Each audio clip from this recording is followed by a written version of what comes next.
Leurs visages et leurs chansons nous accueillent dès l'entrée. À l'aube du XXe siècle, la voix des divas a bercé le monde arabe. Leurs mélopées ont résonné dans les rues du Caire dans les années 20, puis bien plus loin, par-delà les frontières. Mais qu'est-ce au juste qu'une diva ? C'est une femme qui a un charisme fou, qui rentre sur scène et qu'on ne peut que aimer et aduler.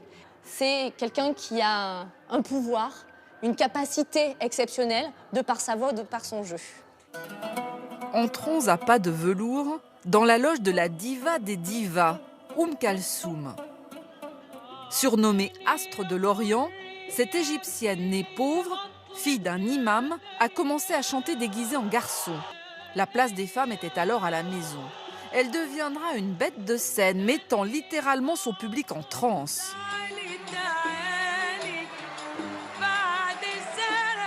Un foulard à la main, elle improvise des heures entières sur le thème de l'amour. C'est une grande patriote. Elle le sera encore plus à partir de 1952, avec l'arrivée de Gamal Nasser au pouvoir. Elle embrasse en fait sa cause, ce panarabisme, cette grandeur de l'Égypte. Kalsoum incarne décolonisation et fierté nationale. Le 5 février 1975, plus d'un demi-million d'Égyptiens éplorés portent son cercueil dans les rues du Caire.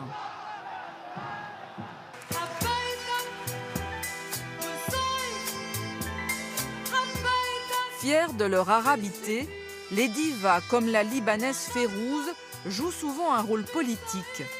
Ces chansons pour la Palestine font vibrer tout le monde arabe. Ces pionnières ouvrent aussi l'espace public aux femmes, favorisant la mixité dans les salles de spectacle, les cinémas. La plus française des divas est incontestablement Dalida, née au Caire dans une famille italienne. Elle a commencé au cinéma dans des films musicaux avant de s'exiler à Paris où elle deviendra star sans jamais oublier ses racines.